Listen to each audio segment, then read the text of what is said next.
Introduction. The beginning of the instruction about life. The guide for well-being. All the principles of official procedure. The duties of the courtiers.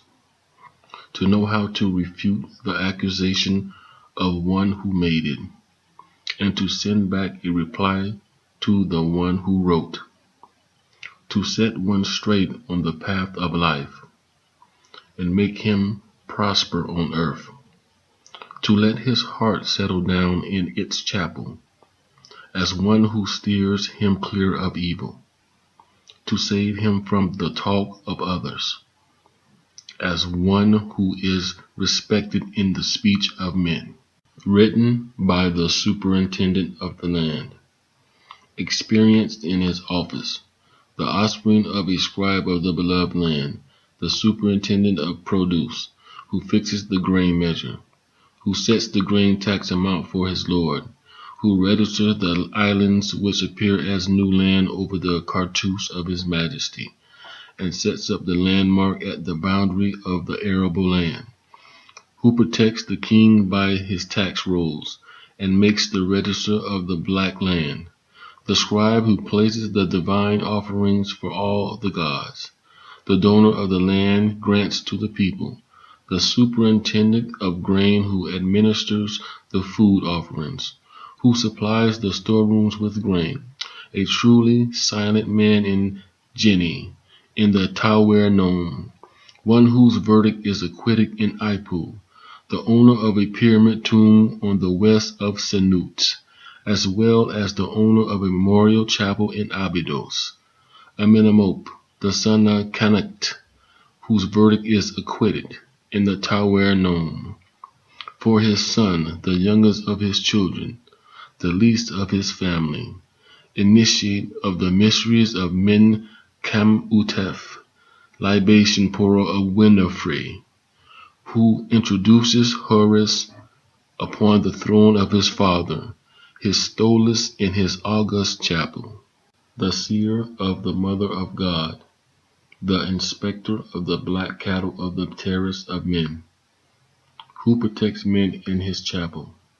Homakeru is his true name, a child of an official of Ipu, the son of the sistrum player of Shu and Tefnut, the chief singer of Horus, the lady Tawasret. Chapter 1. He says, give your ears and hear what is said. Give your mind over to their interpretation.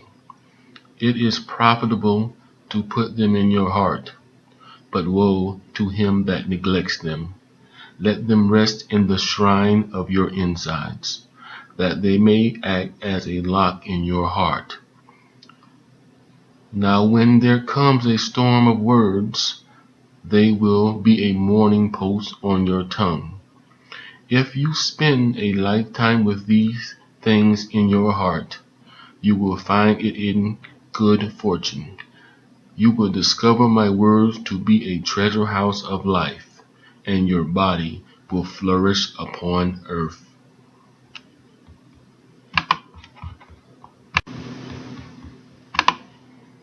Chapter 2.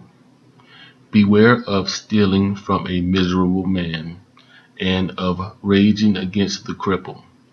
Do not stretch out your hand to touch an old man, nor snip at the words of an elder. Don't let yourself be involved in a fraudulent business, not desire the carrying of it. Do not get tired because of being interfered with, nor return an answer on your own. The evildoer, throw him in the canal, and he will bring back its slime. The north wind comes down and ends his appointed hour. It is joined to the tempest. The thunder is high. The crocodiles are nasty. O hot-headed man, what are you like? He cries out, and his voice reaches heaven. O moon, make his crime manifest.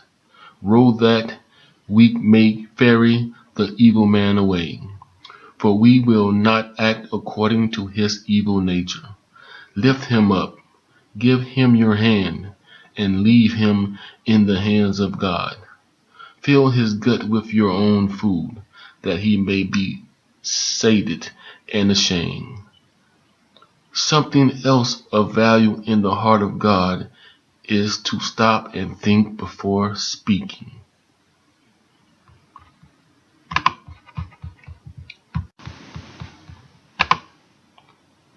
Chapter 3. Do not get into a quarrel with the argumentative man, nor incite him with words. Proceed cautiously before an opponent, and give way to an adversary. Sleep on it before speaking. For a storm come forth like fire in hay is the hot-headed man in his appointed time. May you be restrained before him. Leave him to himself, and God will know how to answer him. If you spend your life with these things in your heart, your children shall behold them.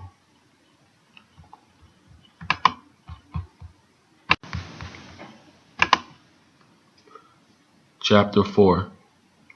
The hot-headed man in the temple is like a tree grown indoors. Only for a moment does it put forth roots. It reaches its end in the carpentry shop. It is floated away far from its place, or fire is its funeral pyre. The truly temperate man sets himself apart. He is like a tree grown in a sunlit field, but it flourishes and doubles its yield. It stands before its owner. Its fruit is something sweet, its shade is pleasant, and it reaches its end as a statue.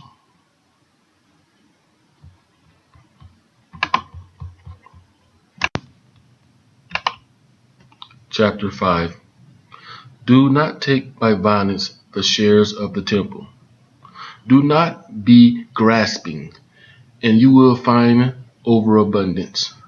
Do not take away a temple servant in order to acquire the property of another man. Do not say today is the same as tomorrow, or how will matters come to pass? When tomorrow comes, today is past. The deep waters sink from the canal bank. Crocodiles are uncovered. The hippopotamuses are on dry land, and the fishes gasping for air. The wolves are fat, the wild fowl in festival, and the nets are drained. Every temperate man in the temple says, great is the benevolence of Ray. Fill yourself with silence, you will find life, and your body shall flourish upon earth.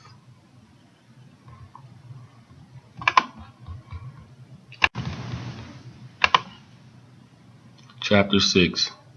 Do not displace the surveyor's marker on the boundaries of the arable land, nor alter the position of the measuring line.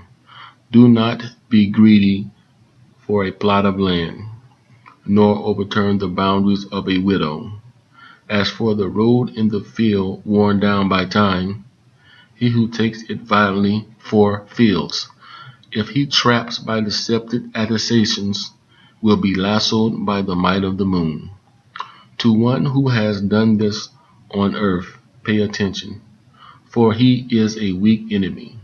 He is an enemy overturned inside himself. Life is taken from his eye. His household is hostile to the community. His storerooms are toppled over. His property taken from his children, and to someone else his possessions given. Take care not to topple over the boundary marks of the arable land, not fearing that you will be brought to court. Man propitiates God by the might of the Lord, when he sets straight the boundaries of the arable land. Desire then to make yourself prosper, and take care for the Lord of all. Do not trample on the furrow of someone else. Their good order will be profitable to you. So plow the fields, and you will find whatever you need, and receive the bread from your own threshing floor. Better is the bushel which God gives you than 5,000 deceitfully gotten. They do not spend a day in the storehouse or warehouse. They are no use for dough for beer. Their stay in the granary is short-lived. When morning comes, they will be swept away. Better then is poverty in the hand of God than riches in the storehouse. Better is bread in the mind is at ease than riches with anxiety.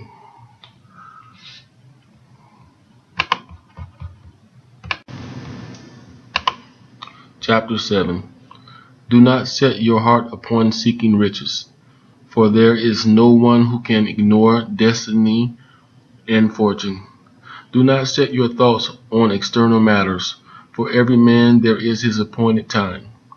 Do not exert yourself to seek out excess, and your wealth will prosper for you. If riches come to you by theft, they will not spend the night with you. As soon as day breaks, they will not be in your household. Although their places can be seen, they are not there. When the earth opens up its mouth and levels him and swallows him up, and it drowns him in the deep, they will have made for themselves a great hole which suits them, and they will have sunk themselves in the tomb. Or they have made themselves wings like geese, and they fly up to the sky. Do not be pleased with yourself because of riches acquired through robbery, neither complain about poverty. If an officer commands one who goes in front of him, his company leaves him.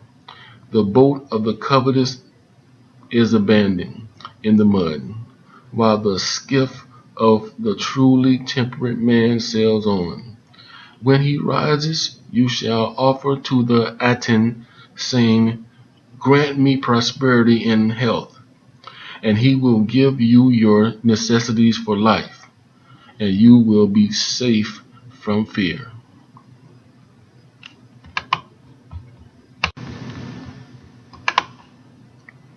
Chapter 8.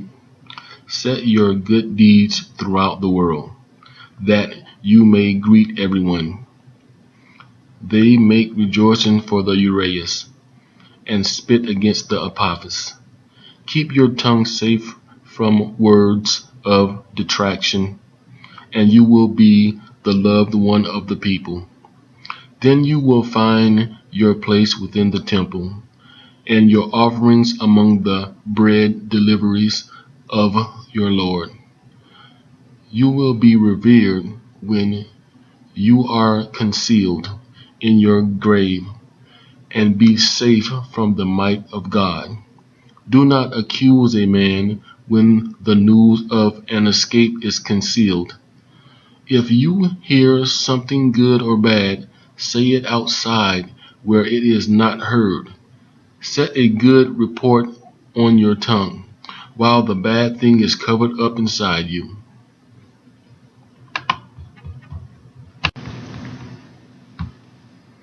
Chapter 9. Do not fraternize with the hot-tempered man, nor approach him to converse. Safeguard your tongue from answering your superior, and take care not to speak against him. Do not allow him to cast words only to entrap you, and be not too free in your reply. With a man of your own station discuss the reply, and take care of speaking thoughtlessly. When a man's heart is upset, words travel faster than wind and rain. He is ruined and created by his tongue, and yet he speaks slander.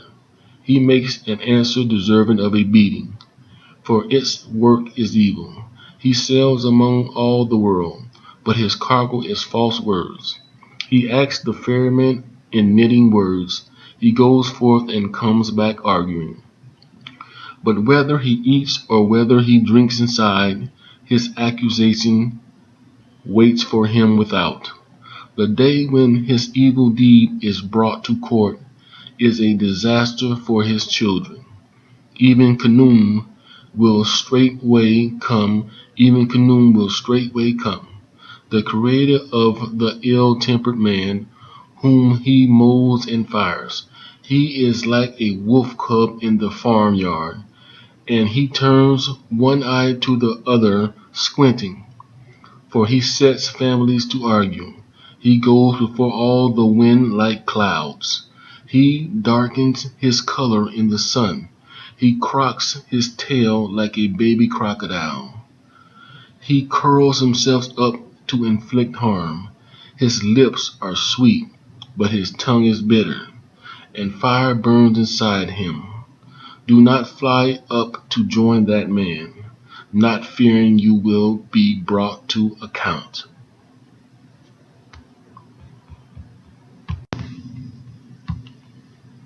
Chapter 10. Do not address your intemperate friend in your unrighteousness, nor destroy your own mind. Do not say to him, may you be praised, not meaning it, when there is fear within you. Do not converse falsely with a man, for it is the admonition of God. Do not separate your mind from your tongue. All your plans will succeed.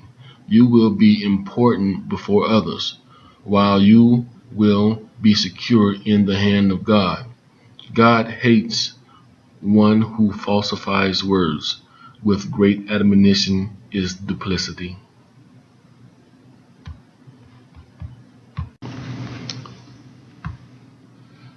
Chapter 11. Do not covet the property of the dependent, nor hunger for his bread. The property of a dependent blocks the throat. It is vomit for the gullet. If he has engendered it by false oaths, his heart slips back inside him. It is through the disaffected that success is lost. Bad and good allude. If you are at a loss before your superior, and are confused in your speeches, your flattering are turned back with curses, and your humble action by beatings. Whoever fills the mouth with too much bread swallows it and spits up. So he is emptied of his good. To the examination of a dependent give thought, while the sticks touch him, and while all his people are fettered with manacles. Who is to have the execution? When you are too free before your superior, then you are in bad favor with your subordinates. So steer away from the poor man on the road, that you may see him, but keep clear of his property.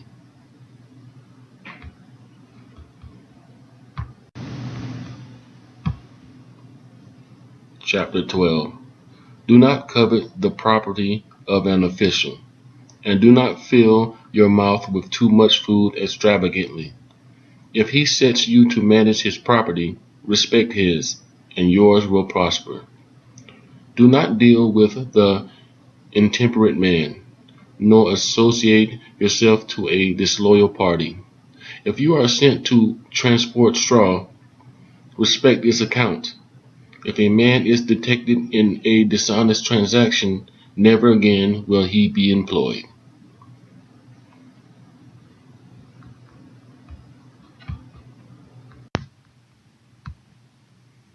Chapter 13. Do not lead a man astray with reed pen or papyrus document. It is the admonition of God. Do not witness a false statement, nor remove a man from the list by your order. Do not enroll someone who has nothing, nor make your pen be false. If you find a large debt against a poor man, make it into 3 parts. Release 2 of them and let 1 remain. You will find it a path of life. You will pass the night in sound sleep. In the morning you will find it like good news. Better it is to be praised as one loved by men than wealth in the storehouse. Better is bread when the mind is at ease than riches with troubles.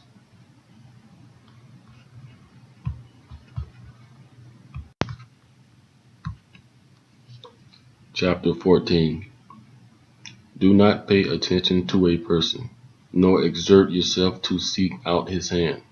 If he says to you, take a bribe, it is not an insignificant matter to heed him.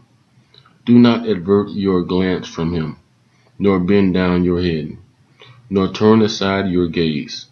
Address him with your words and say to him, greetings. When he stops, your chance will come. Do not repel him at his first approach. Another time he will be brought to judgment.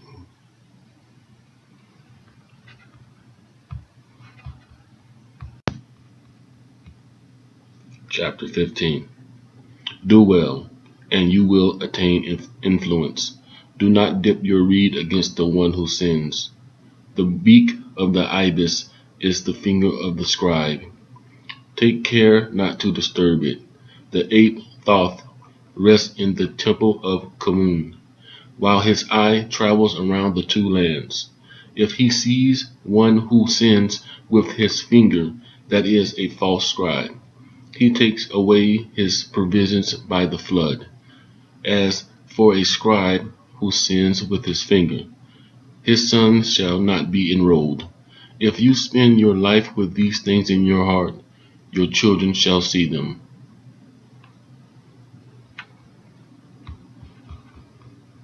Chapter 16.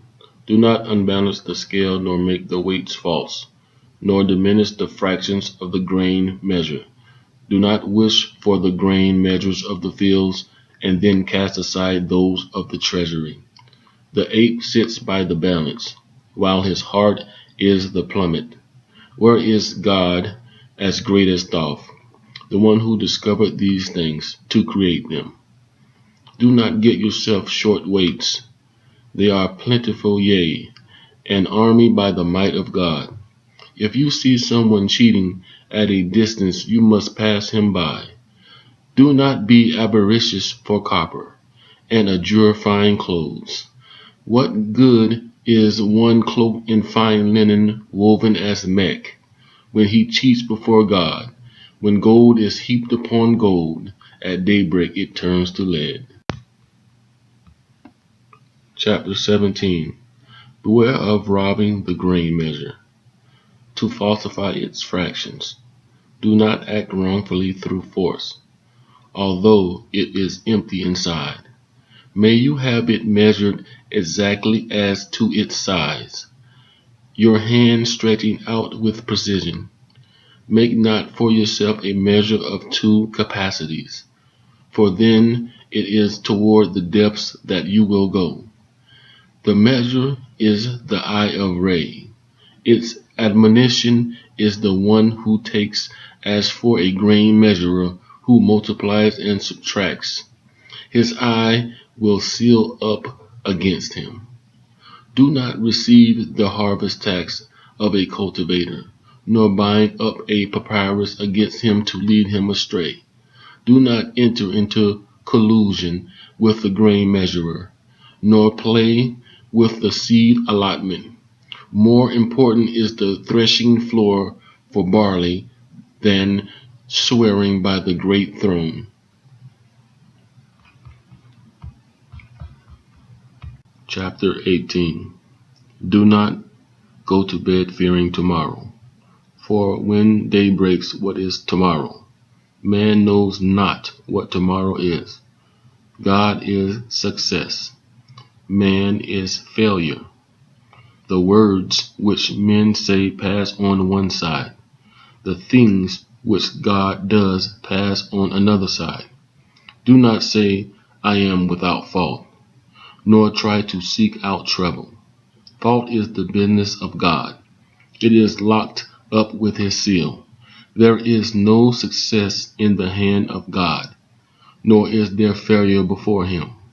If he turns himself about to seek out success, in a moment he destroys him. Be strong in your heart. Make your mind firm. Do not steer with your tongue. The tongue of a man is the steering oar of a boat, and the Lord of all is its pilot. Chapter 19. Do not enter the council chamber in the presence of a magistrate, and then falsify your speech. Do not go up and down with your accusation. When your witnesses stand readied, do not overstate through oaths in the name of your Lord, through pleas in the place of questioning. Tell the truth before the magistrate, lest he gain power over your body. If you come before him the next day, he will concur with all you say. He will present your case in court before the council of the 30, and it will be lenient another time as well. Chapter 20. Do not corrupt the people of the law court, nor put aside the just man. Do not agree because of garments of white, nor accept one in rags. Take not the gift of the strong man, nor repress the weak for him. Justice is a wonderful gift of God, and he will render it to whomever he wishes. The strength of one like him saves a poor wretch from his beatings. Do not make false enrollment lists, for they are a serious affair deserving death. They are serious oaths of the kind promising not to misuse an office, and they are to be investigated by an informer. Do not falsify the oracles on a papyrus, and thereby alter the designs of God. Do not arrogate to yourself the might of God, as if destiny and fortune did not exist. Hand property over to its rightful owners, and seek out life for yourself. Let not your heart build in their house, for then your neck will be on the execution block. Chapter 21. Do not say, I have found a strong protector, and now I can challenge a man in my town. Do not say, I have found an active intercessor, and now I can challenge him whom I hate. Indeed, you cannot know the plans of God. You cannot perceive tomorrow. Set yourself at the hands of God. Your tranquility will cause them to open. As for the crocodile deprived of his tongue, the fear of him is negligible. Empty not your soul to everybody, and do not diminish thereby your importance. Do not circulate your words to others, nor fraternize with one who is too candid. Better is a man whose knowledge is inside him than one who talks to disadvantage. One cannot run to attain perfection. One cannot create only to destroy it. Chapter 22. Do not castigate your companion in a dispute, and do not let him say his innermost thoughts. Do not fly up to greet him when you do not see how he acts. May you first comprehend his accusation, and cool down your opponent. Leave it to him, and he will empty his soul. Sleep knows how to find him out. Take his feet, do not bother him. Fear him, do not underestimate him. Indeed, you cannot know the plans of God. You cannot perceive tomorrow. Set yourself at the hands of God. Your tranquility will cause them to open. Chapter 23. Do not eat a meal in the presence of a magistrate, nor set to speaking first. If you are satisfied with false words, enjoy yourself with your spittle. Look at the cup in front of you, and let it suffice your need. Even as a noble is important in his office, he is like the abundance of a well when it is drawn. Chapter 24. Do not listen to the accusation of an official indoors, and then repeat it to another outside. Do not allow your discussion to be brought outside, so that your heart will not be grieved. The heart of a man is the beak of the God, so take care not to slight it. A man who stands at the side of an official should not have his name known in the street. Chapter 25. Do not jeer at a blind man nor tease a dwarf, neither interfere with the condition of the cripple. Do not taunt a man who is in the hand of God, nor scowl at him if he errs. Man is clay and straw, and God is his potter. He overthrows and he builds daily. He impoverishes 1,000 if he wishes. He makes 1,000 into examiners. When he is in his hour of life, how fortunate is he who reaches the west, when he is safe in the hand of God. Chapter 24. Do not listen to the accusation of an official indoors, and then repeat it to another outside. Do not allow your discussion to be brought outside, so that your heart will not be grieved. The heart of a man is the beak of the God, so take care not to slight it.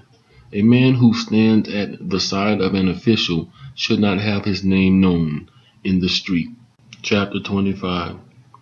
Do not jeer at a blind man nor tease a dwarf, neither interfere with the condition of the cripple.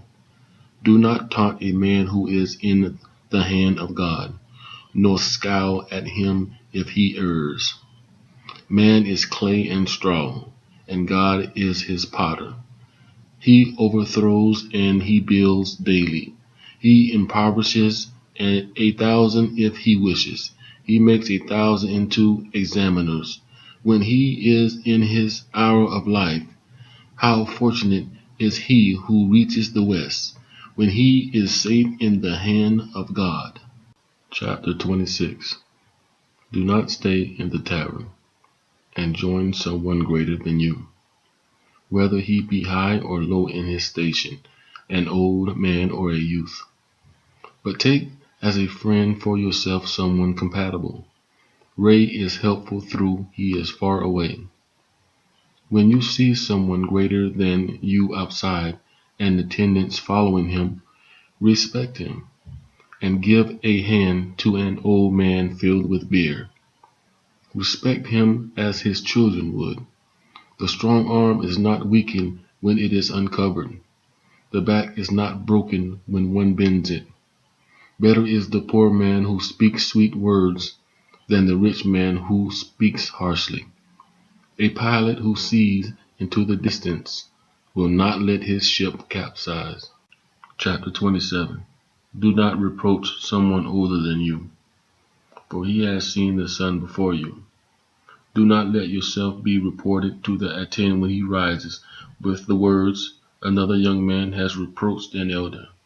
Very sick in the sight of Ray is a young man who reproaches an elder. Let him beat you with your hands folded. Let him reproach you while you keep quiet. Then when you come before him in the morning, he will give you bread freely. As for bread, he who has it becomes a dog. He barks to the one who gives it. Chapter 28. Do not expose a widow if you have caught her in the fields, nor fail to give way if she is accused. Do not turn a stranger away from your oil jar, that it may be made double for your family. God loves him who cares for the poor more than him who respects the wealthy. Chapter 29. Do not turn people away from crossing the river when you have room in your ferry boat. If a steering oar is given you in the midst of the deep waters, so bend back your hands to take it up. It is not an admonition in the hand of God if the passenger is not cared for. Do not acquire a ferry boat on the river and then attempt to seek out its fares. Take thy R from the man of means, but also accept the destitute without charge. Chapter 30. Mark for yourself these 30 chapters. They please, they instruct. They are the foremost of all books. They teach the ignorant. If they are read to an ignorant man, he will be purified through them. Seize them, put them in your mind, and have men interpret them, explaining as a teacher, as to a scribe who is experienced in his position. He will find himself worthy of being a courtier.